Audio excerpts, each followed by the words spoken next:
Do you know who the happiest people are? The happiest people are the people with the most intact relationships. In 2016, I answered God's call to start a ministry that would reach youth with the truth about God's plan for sex and marriage. My name is Enza Cerami, and my passion is sharing God's plan for love and life-giving relationships with teens, young adults, and parents. Join me at happiestpeople.org to find out more information.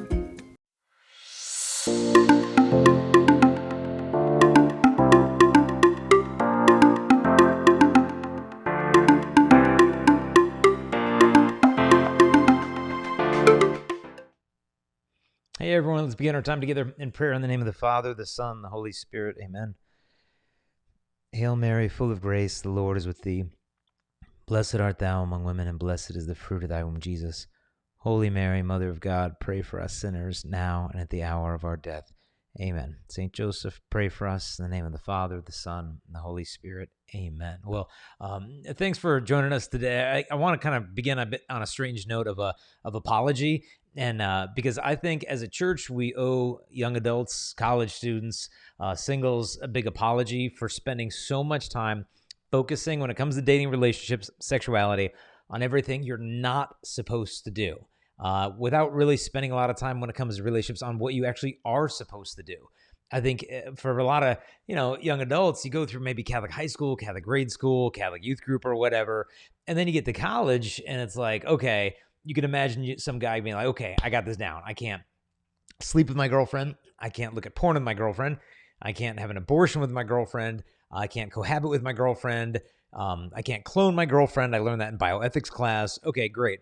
Like, I know everything I'm not supposed to do with a woman. Well, what am I supposed to do with one? It's like, oh, well, sorry we didn't cover that. Good luck in life, kid. I think that's where a lot of young adults are at. Already, you've been told enough, everything you're not supposed to do. So how about maybe just for the next 30 minutes, we, for the most part, drop the thou shalt nots and actually focus on what we are supposed to do to have relationships that last. And so how are you supposed to do that? I've come up with maybe a half dozen things that I think that you can implement immediately when it comes to your dating relationships to make it more fruitful. First thing I would say, if you really want love, first off, enjoy the season of singleness. And I know a lot of you may be thinking like, look, Jason, I've enjoyed that season quite long enough. Thank you very much. That's like telling someone who lives in Antarctica to kind of enjoy the season of winter. It's like, okay, look, I've had enough here. Let's move on. Now, why am I telling you to savor what you just want to get over with? Well, partly I think it's because, in my opinion, I think relationships get a little too intense, too fast nowadays. I mean, I've had girls tell me like, Jason, I can't break up with my boyfriend. Like, he told me if I ever broke up with him, like, he would die without me. And I'm like, look, honey, like, if he can't live without you, he doesn't really need a girlfriend. He needs a therapist. I mean, this is like that's not really dating. That's more of like a hostage situation. It's just too intense. And so I think we just need to take a deep breath. And so when it comes to relationships, focus on the friendship first. Have like a graced season of friendship. And during that pure season of friendship, you really get answers to some super important questions. Like, girls, you're going to get answers to questions like, well, who is this guy? Look, I know he's cute, smells nice, whatever, but like, no, really, who is this guy? What do his ex-girlfriends think about him? How does he treat girls he's not attracted to? What kind of guys does he hang out with? That'll tell you almost everything you need to know about a guy right there. Questions like this. Questions like, does this guy share my morality, or does he kind of respect and tolerate my morality? Are we on the same page there? And guys, you're going to get some important answers too. Like, why am I so attracted to this girl? Is it basically because of what she looks like? I mean, what if like every girl in my state looks exactly like her? What is it about her that would have drawn me to her? Like, do I really admire her? Does she bring out the best in me? You get answers to these really serious questions because the whole purpose of dating is to find a spouse. It's marriage preparation, not because you're bored and you're lonely. Everyone else has a partner. It's almost like a job interview in the sense that if you don't know the qualities that you're looking for in a candidate, you're a lot more likely to make a bad hiring decision. And so you could almost think of dating as like getting on a freeway, and it's a road with only two exits, okay? Breakup and marriage, and that's it. Now, if that's the reality of dating, then what's the point of dating anybody unless you can see that relationship going the distance, which means no missionary dating, okay? Missionary dating is when you date someone hoping you can like fix them and change them or rehabilitate them or whatever. And, God bless you women, but like, honestly, you are notoriously guilty for doing this, because I think our strengths are also many ways our weaknesses. And one of the strengths of women is like, I don't know, seeing the potential in somebody. Oh, I can see, there's a lot of potential in this guy. And that might be a real strength, but it becomes a weakness when you start to date a guy like, like those home makeover TV shows, right? Where they flip the house, someone invests all this money to get this, rundown property because they see what they could turn that into. And like, a lot of girls are dating this way, that if the guy was a house, he'd be like some dilapidated, haunted crack house in Detroit. And she's thinking, oh, but we can put a swimming pool out back and we're going to get brand new curtains. I can envision it all. It's like, look, girl, you are not dating a person. You're dating a project. You're dating your own imagination. And so we got to be real careful. Really take a look. Is maybe the person I'm with, if you're hoping that they're going to make some substantial personality changes or lifestyle changes in the future, but you're committed to them now, that's a serious red flag. Yeah, I mean, we all got imperfections and stuff, but there's got to be some big non-negotiables. And are those things you're expecting are just going to change? And so no missionary dating. And it's hard because a lot of times our girlfriends, our parents or siblings or friends can spot those red flags, and we'll kind of brush them under the rug. Like, look, I know he's got some problems and he comes from a bad family. And, and the girl will say, look, I know he's got issues and he's made some bad decisions and he's a convicted felon and his friends call him El Chapo, but he has a beautiful heart inside. It's like, girl, quit dating your imagination. And so step number one, enjoy that season of singleness and focus on the friendship. It gives you greater clarity, because once you get super, just emotionally involved or physically involved, it's like it's trying to read a book that's an inch away from your eyes. It's too close. You got to hold it at a distance and you see with greater clarity. Second thing I would say is that if you really want love, the temptation is always to look out. Like, is she the one? Is he the one? Is that the one? I mean, we're doing that on campus. You're doing it at church. Oh, she's sitting next to me. I can't wait for the sign of peace here. Like, that's fine. I mean, God doesn't mind. He thinks it's funny. But at some point, we got to realize that finding real love is not about like finding some perfect person to complete you. Finding real love is about loving that person enough before you meet them to grow as a person, to be the person that they deserve for you to be, which means taking a very serious and mature and sober assessment of your interior life. Is there junk, honestly, just going on in your life right now that if you drag that junk into marriage, it would be toxic to a future marriage? And for some people, maybe it's alcohol or drugs. Maybe it's excessive laziness or lack of ambition, excessive gaming. Maybe it's lust, maybe it's porn, maybe it's some addiction. And for a lot of people, it's the porn thing. And it's not just the guys. I mean, this is a girl thing too. I mean, a lot of girls think, oh no, that's a guy problem. And so if I'm struggling with this, something's wrong with me. Like, look, lust is not a guy problem. It's a human problem. Whether you're a guy or girl struggling with this stuff, we got to root this stuff out. Because like when I grew up looking at all this porn and, in high school and everything before I got rid of it, I didn't really realize what I was doing to my own brain. That like, you think about it, like in 1 hour of looking at porn, 5 minutes of looking at porn, a guy can see more flawless women's bodies than any man in history could have ever seen in hundreds of lifetimes. And you just get it in one afternoon.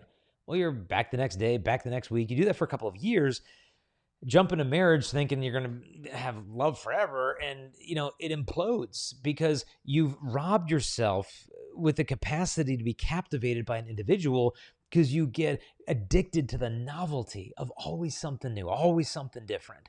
And it trains you in this mental polygamy. I remember speaking at all girls high school, the teacher, Catholic high school, brought a group of like 5 college guys in front of her high school girls who were at college, came back from spring break. And she had them come to the girls and just kind of share their story about how they practice their faith in college and stay Catholic. During the conversation, it came up that one of those guys looks at porn. And the teacher said to this guy in front of like 30 high school girls, don't you think that could present a problem in your marriage one day? And he said, what, that I look at porn? He's like, why would that be a problem? He said, isn't that what a wife is for? It's like, oh, whoops. No, actually not. No, like, that's not what a wife is for. Like, marriage is not the fulfillment of porn. Porn is the distortion of human love. And so it's not enough to just get the stuff out. We've got to heal the wound that's been caused by that, to relearn how to look at a human person, that we might look at women as just temptations to sin, occasions for lust. But like, can we just pause? And when we see someone beautiful, thank God for her beauty. You can even make a little sign of the cross on your forehead, when you're tempted to lust. It might be someone in public or someone at the gym or in your imagination or some pop-up ad or billboard or flashback of some pornographic memory you saw 5 years ago. Whatever the case may be, what's your strategy in that moment of temptation? I would say, look, make a little cross on your forehead. First part of the cross is up, gratitude. Thank you, God, for making her beautiful. Second part of the cross is down. You could think of that as contrition. God, I'm sorry for the times I've lusted after your daughters. Teach me to look rightly at them. So kind of a prayer of contrition, but don't stay down there. Then lift that up. The cross comes up, and then off to the side, look at her hand. Does she have a wedding ring? Pray for her and her husband. No ring? Pray for her future vocation. And then the last part of the cross kind of leaves, think of it leaving her to the source of her beauty. Where did her beauty come from? God. Let that cry of your heart to be united with beauty remind you of the fact of the ultimate beauty that you've been created for, which is the author of her beauty, the most blessed Trinity. And so that little prayer of gratitude, contrition, intercession, and adoration, these are the 4 forms of prayer given in the Catechism of the Catholic Church. You don't have to remember to do all 4 every single time, but if you just remember a little bit to combat temptation with gratitude, with intercession, you're responding to the beauty of the body with love instead of grasping with lust. And so these little strategies along the way can be helpful, but you just got to look. Each person's different. What's the stuff going on in you? You got to heal before you're going to have a healthy marriage. Deal with that now instead of thinking that marriage is going to be like some kind of a car wash. Third point, I'd say, really try to face your fears as a man and a woman. What I think men are afraid of is initiating a relationship because it might get rejected, committing because someone better might come along, and giving of ourselves because we think, well, then we're losing ourselves. This is really a false notion of freedom that our culture is always shoving this in our faces, like, you don't want to get committed to one girl, then you're tied down. You don't want to get married. It's like a ball and chain. You don't want to have kids, like game over. It's this worshiping of freedom as an end in itself, when in reality, John Paul II said, freedom exists for the sake of love. It exists to be given away.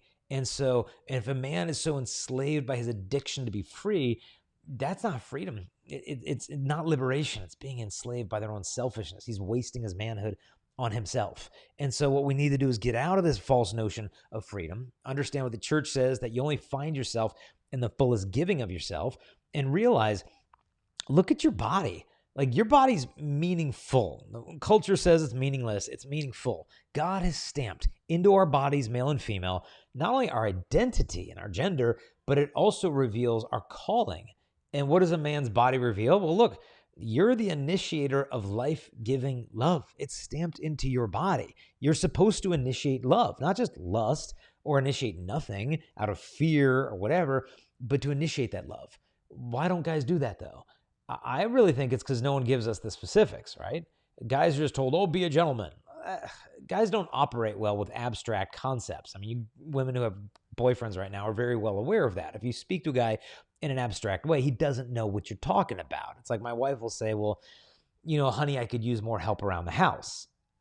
I don't know what that means. I'm like, house big. And she's like, dude, just take out the trash. I'm like, okay, now this is a conversation. Now we can work with this. Same thing with dating. We need specifics. I remember best homily I remember ever hearing. I was in college, and a priest gets up in front of more than 1,000 high school students or college students, and he just said, ladies, please raise your hand if a man on our campus asked you out on a date this week. Barely any girls put their hands up. The priest spent the rest of the homily drilling into the guys for failing to initiate relationships. You should have seen the girls. They were like, hallelujah, Father, preach on. And, but they loved that priest after that homily. But we loved them more because he just called a spade a spade. He, called us on. I remember one priest, he said, guys, don't be an indecisive wimp hoping for an apparition. Trust in God and pop the question. In other words, act, go, initiate that gift of life-giving love. So, how are we supposed to do that? Well, A couple real specifics. One, don't flirt. Boys, nobody should flirt, I don't think. Because dictionary definition of a flirt is someone who pays romantic attention to another without serious intentions. There's a lack of intentionality. You're playing with somebody's heart. Obviously, I don't think there's anything wrong with being fun and playful and responsive to someone you might be attracted to, but you're not playing with their heart. There's got to be that intentionality. And so for a guy, what that looks like is discern. Is this the right girl? And is this the right time? Do you know the answers to those things? You need to spend time discerning that first. Do you even know what you're looking for in a future spouse? Discern, is this the right girl? Is this the right time? And then if so, pursue her with sincerity and commit to her with clarity. Now, this isn't a robotic formula. You don't go up to a girl, I've discerned I should pursue you. She's like, oh, Catholic stalker from the young adult group. Like, no, but there's got to be some intentionality behind it. It's not just dating for the sake of fun. Now, also, I had written a book for girls years ago called How to Find Your Soulmate Without Losing Your Soul. Real popular with young adult women. And people started asking, well, where's the book for guys? And I'm like, guys don't read. And they're like, no, like we want a book. And so we started writing this book. It's now called The Dating Blueprint. And about halfway through the book, I kind of hit a writer's kind of block. And I'm like, it's just missing something. I just feel like I'm just giving guys dating advice. But they don't care what I think. Guys want to know what the women think. But the women don't think it's their place to tell a man what they wish he would know when it came to dating. So I said, look, I got an idea. I get on our social media accounts. We got more than 100,000 single women following us on social media. So I said, ladies, I'm writing a book for guys on dating etiquette, what you wish they would know. Could you girls just let us know, like, how would you want to be asked out on a date? How do you not want to be asked out on a date? First date ideas, dating etiquette, all that stuff. Girls, just leave the comments below and I'll put those in the book.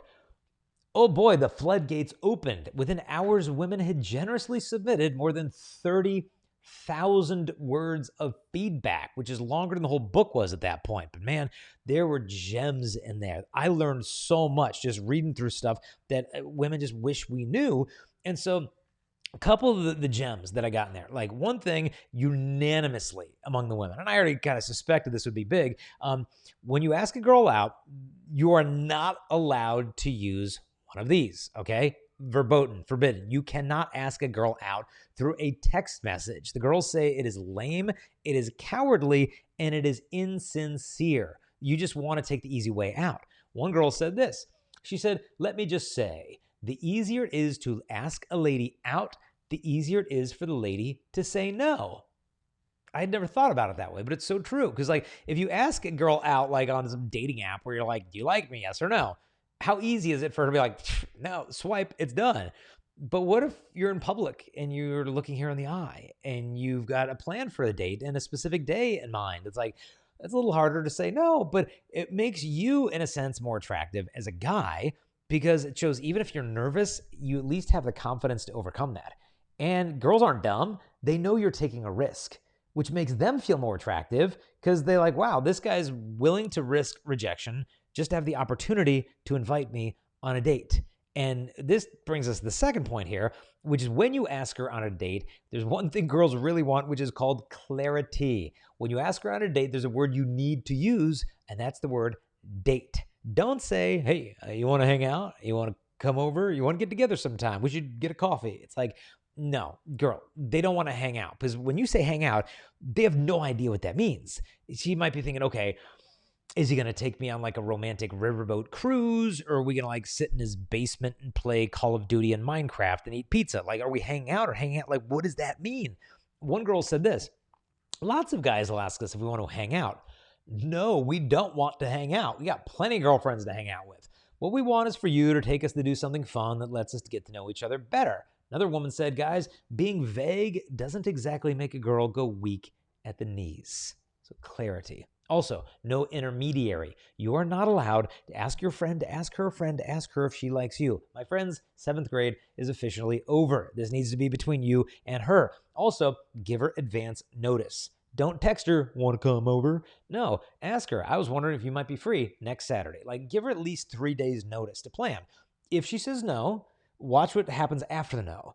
If she says no, but I would be free next weekend, hey, she's saying no, but there's a legitimate reason she can't do it, conflict, schedule, whatever, but she is interested. If she says no, but does not offer an alternative time or date, it probably means she's not interested, and it'd be good to take that cue instead of just kind of pressuring her too much. Also, if she says yes, plan the date. Don't sit around. What do you want to do? I don't know. What do you want to do? I don't know. What do you want to do? Oh, we can play Minecraft. Like plan the date. Put some thought into it. When you go to the restaurant, pick her seat for her. Not because you're telling her where to sit, but if it's a beautiful view, you give her the view.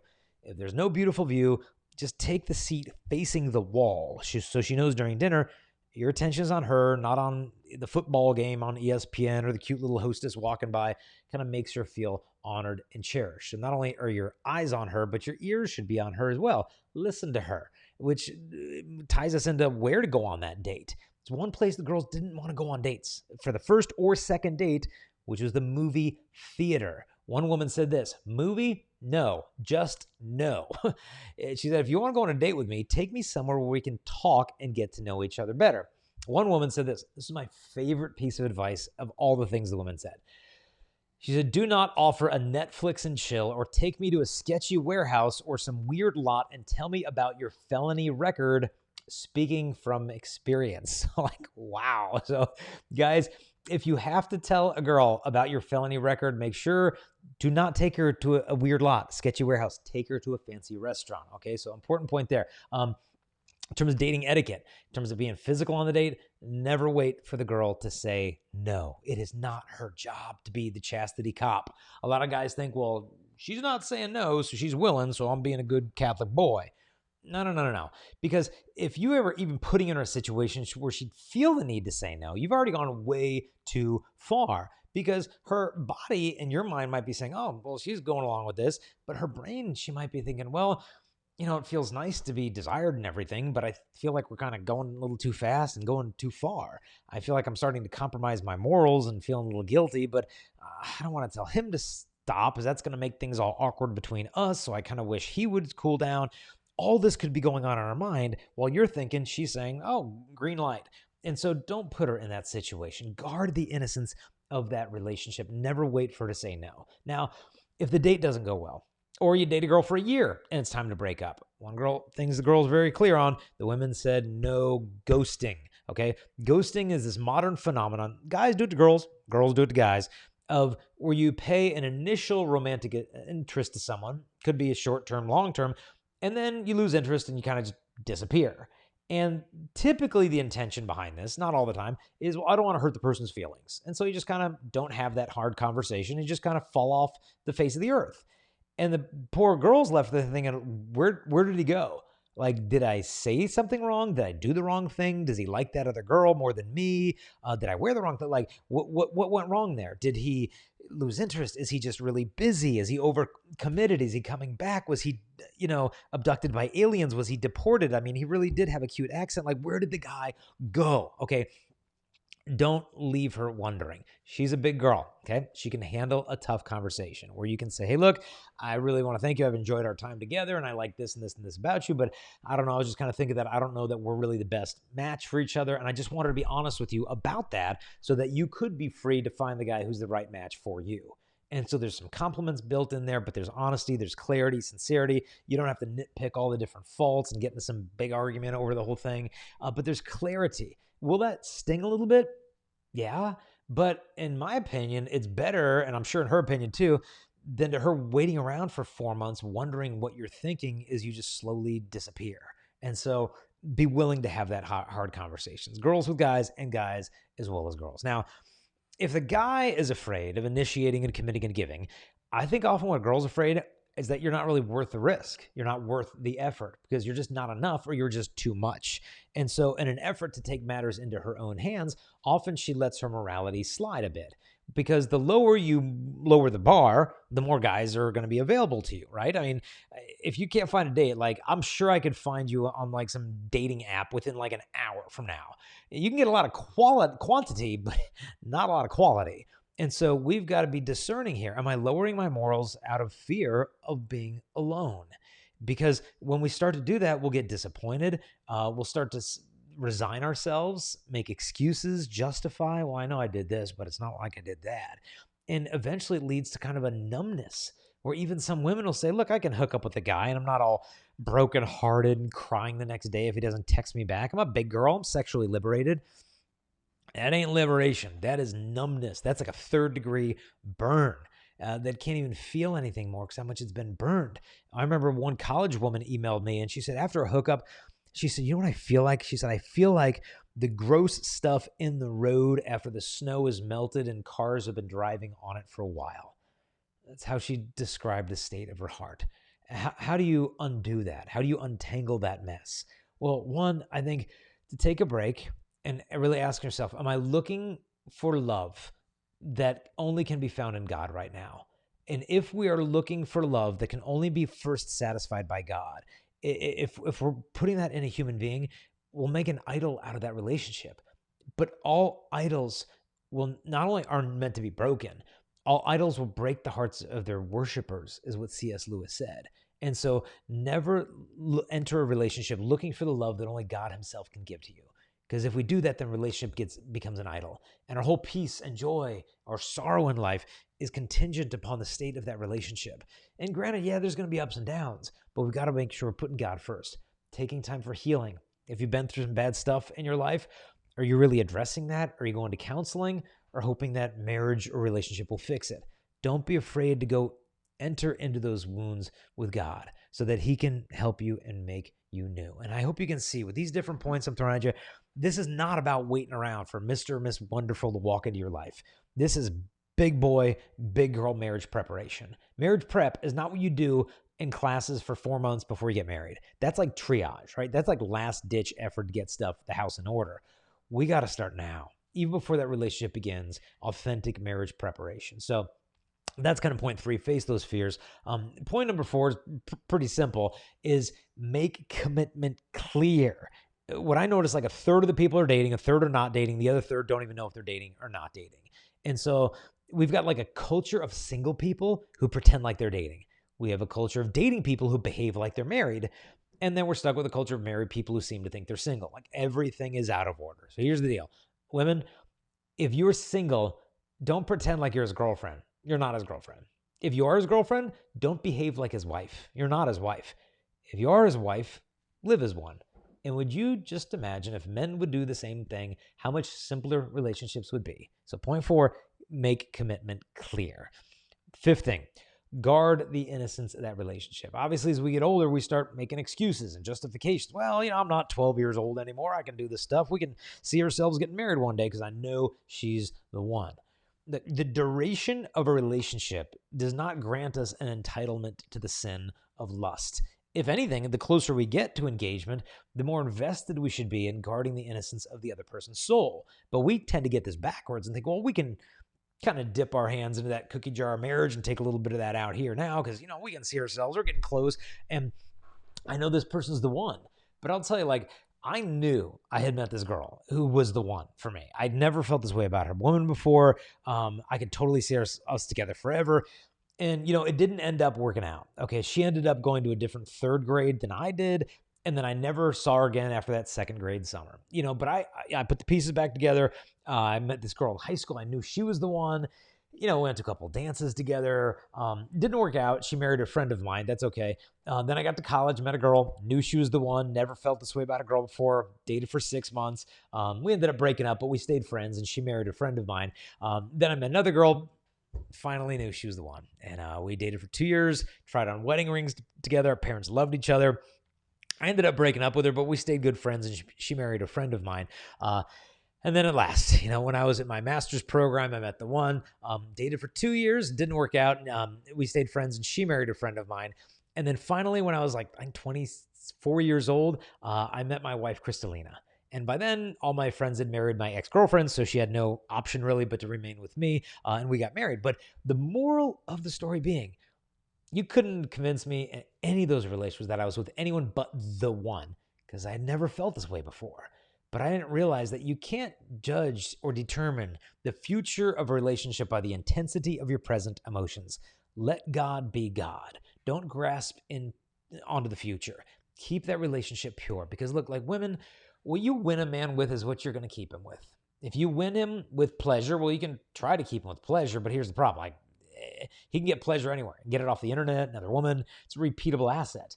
If you win him with your body, well, you can try to keep him with your body, but here's the problem. Like, every woman has a body. Like, I can't remember the last woman I met who did not have a body. Like, this is a repeatable thing. But if you win him with who you are as a human person, you happen to be unrepeatable, the relationship's more likely to go the distance. Now, this will require sacrifice. It'll be difficult for the guy and the girl, practice chastity, but it's an investment in that relationship, because the closer you get to God, the more perfectly you can love each other.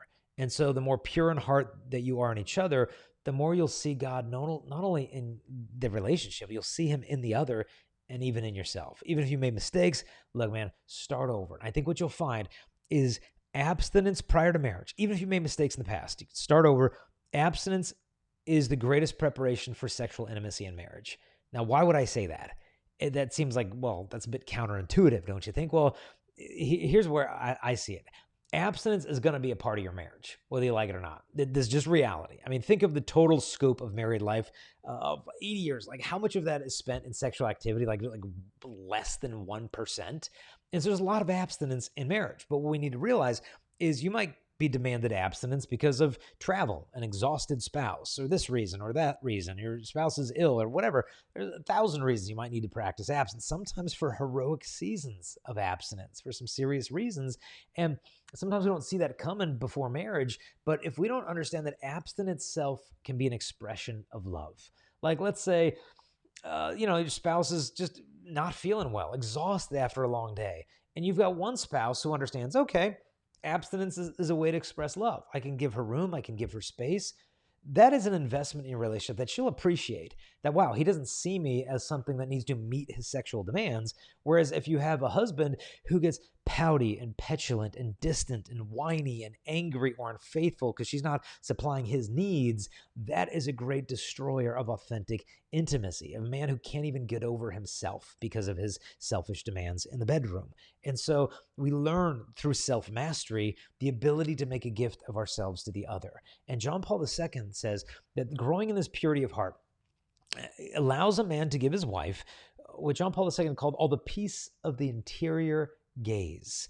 And what he meant by that is that when Adam first looked upon Eve's body, an innocence of heart, before the dawn of original sin, her heart was filled with this peace of the interior gaze, because women know the way that a man looks at a woman. If she's being lusted after, she can sense it from 100 yards away. How much more so when they're eye to eye in the bedroom? She can sense it in her heart. If there's lust there, there's a restlessness, a vulnerability that breeds into this resentment in their relationship. But if there's this purity of heart, she knows she's being looked at with that tremendous reverence. And John Paul II says this creates precisely the fullness of the intimacy of persons. Isn't this a gift a man would want to give a bride? Isn't this the way that a woman would want to be loved, from that purity of heart? And it doesn't mean that there's no passion or desire, interest and all that. Yeah, that's there. But we've got to understand that sexual desire is not the same thing as lust. Lust is the reduction of the human person to their sexual value. That's very different than just mere sexual attraction and desire. When you experience that desire, that's a reaction. It's an impulse. There's no morality in that. But now we've experienced this reaction, but now we're given an opportunity for response. Do I use this person for my selfish gratification, or do I choose to love this person to do his best for him or to her? And so by guarding the innocence of that relationship, it's going to draw you to much more closer than the false promises of sin ever could. If you made mistakes, go to confession, start over. If you keep falling and messing up and starting over, falling down, messing up, maybe you need a more substantial maybe a retreat in that relationship, maybe even a breakup. But for some couples, like, well, we love each other, we want to get married one day, we just keep messing up, and we're starting over, and then we have the talk, I'm sorry we went so far, oh, me too, let's try to do better next time, and 2 weeks later it happens again. What do? I knew one couple, this was their situation, and they decided to take kind of a retreat from the relationship. They didn't want to date anybody else. They took I think it was 8 months off. He found a spiritual director, was able to start working on a porn problem and get that taken care of. She started going to counseling for some stuff she had been through when she was younger. And after 8 months, they came back together, and they were stronger than they ever been before. Now, it wasn't perfect, but there was so much more far along the way when it came to getting ready for marriage preparation. They eventually got engaged, got married, got blessed by the Pope. They got a couple kids now. And I kind of like that love story because it's a bit messy, but it's realistic. And they were willing to let go for a time, to reassess spiritually what was not in order. Because if they can't stand on their own in purity, it blocks the intimacy. Whereas if they can stand in that relationship with God and purity of heart, they can come together so much more closely because sin is not dividing them. Now, last couple things I'll throw at you in terms of finding real love. As we're getting closer now to the marriage, I'd say don't live together before you get married. Cohabiting couples have a significantly higher rates, not only of infidelity and domestic abuse, but divorce as well. This is not the way to prepare for marriage. You don't slide into marriage. You decide into marriage. And if you're thinking, well, we got to test drive this, see if we're compatible, dude, you're not going to be compatible. She's a woman. You're a man, okay? You're not compatible. The word compatible comes from Latin compati, which means to suffer with, okay? Lasting marriages are not just like fit together like two pieces of puzzle. Lasting marriages because you show up and you fight for your marriage when things get tough, because it's going to get tough. And cohabiting couples, dude, shacking up, does that teach you patience, self-mastery, faithfulness, sacrifice? No, you don't pick up that stuff cohabiting. That's the stuff you pick up practicing chastity. And so reserve for marriage the forms of affection and intimacy that are proper to husband and wife. Don't move in together before the big day. And then lastly, chastity inside of marriage. What does that mean? What does that look like? Abstinence? No. Chastity in marriage means you use the gift of sex according to God's plan for marriage. What does that mean? Well, obviously things like no infidelity, no porn, things like that. But also, how do you plan your family? No contraception. And people are like, well, what are we supposed to have, like 10 kids, 15 kids? No, listen to the church. Use natural family planning if you need to space out pregnancies. It's more than 99% effective now with zero side effects. And if you're charting together the wife's fertility cycle, you're literally holding in those charts your wife's fertility health. Those are medical records. I know of one couple had a big conversion, quit using contraception, started charting with NFP. And the husband looked at the chart and he said, honey, that doesn't look right at that part of the month. Shouldn't this be there and this? We should go talk to the NFP teacher. And they did. And they're like, yeah, you should talk to a doctor. Go to the doctor. And the doctor said, yeah, Mrs., your husband is correct that something is off in the cycle. I think it's a thyroid problem. So we want to get that checked right away today, actually. Sent them to a thyroid specialist. It turned out she had a cancerous tumor on her thyroid. They operated on her, I guess like that day or the next day, and saved her life because they were practicing NFP. And I remember that wife telling me, she said, it was like when we were contracepting, it was almost like we had this umbrella over us, blocking ourselves of so many graces and blessings that God wanted to give to us, but we were closed off to those things. I know of one other woman, she said, apparently she starts crying at the dinner table. She's there with her husband, and they're like two teenage kids, and she starts crying, and the husband's like, honey, what's the matter? And she's like, we'll talk later. And so he approaches her later that night, like, honey, what was going on at the table? And she said, I was sitting there at our table and like looking at like you and our two wonderful kids, but I just felt like somebody was missing. I felt like children were missing from that table. And she said, I know why they were missing is because like we just closed ourselves off to the gift of life for years because we just figured we're done. We just don't need the hassle. We can kind of slide into this, just the spell of convenience of how easy it is not having a little one around anymore. But she said, now it just hit me like a ton of bricks. Like somebody's missing because we just didn't say yes. And so with natural family planning, yeah, if you got a serious reason not to have kids, a just reason, you can use it for those purposes. But you know what? NFP is not the default, meaning like we get married, we're going to use NFP because we're good Catholics. No. The default position is openness to life because children are the supreme gift of marriage. Some young newlyweds will tell me, well, we're going to get married and we're going to wait, 4 or 5 years before we have kids because we really want to have some time to get to know each other better. I'm like, you want to get to know each other better? Have kids. You'll get to know each other real good having kids. Like, don't be afraid to see each other's good and bad because, that's what marriage is going to do, right? It's purpose of marriage is sanctification. Your faults are going to come to the surface like oil and water, but do not be afraid. St. John Paul II promised us that the perfection of love comes only through the cross. And so to live out these things, as a young adult, find good friends because you always become like your friends. You think like St. Francis Xavier, his college roommate, St. Ignatius of Loyola. Now that kind of helps. So surround yourself with good company, whether it's Newman Center, campus ministry type thing, young adult community in the diocese, find good friends. Also, stay connected to your family at home and your family in the church by going frequently to the sacrament of reconciliation, at least once every 2 to 3 weeks, I'd recommend. And also never leave the Mass. Every grace you need to love, you get from the most blessed sacrament. If you get to daily Mass, go to daily Mass. I say daily Mass is for people who have nothing better to do, because there is nothing better to do than the sacrifice of the Mass. And then also devotion to Our Lady. Pray this every day. If you can't, just say a Hail Mary or a decade, or just say the name of Mary when you're tempted. She'll come through for you. And we've also created resources for you to help you live this out. I'd mentioned the book, How to Find Your Soulmate Without Losing Your Soul. We recommend that for the girls, and the dating blueprint for the guys. We also have a new book called Forged for the guys. It's 33 days to defend love from lust.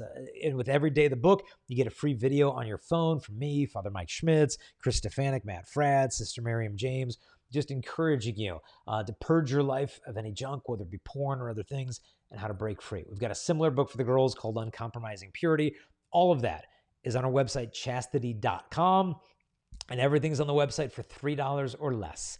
And so if you want these resources for your campus, you can get them there. If you can't afford them, we'll donate them to you. You can just go right to chastity.com to get information on that. And then we also have a podcast called Lust is Boring. You can get that on Spotify, iTunes, comes out a new episode every 2 weeks or so. Tune into this, because you've got to feed your heart with God's plan for human love. And when you see the beauty of God's plan for human love, well, lust looks boring. And so know that I'm praying for you. Please pray for me. Keep our family in your prayers as well. And God bless you.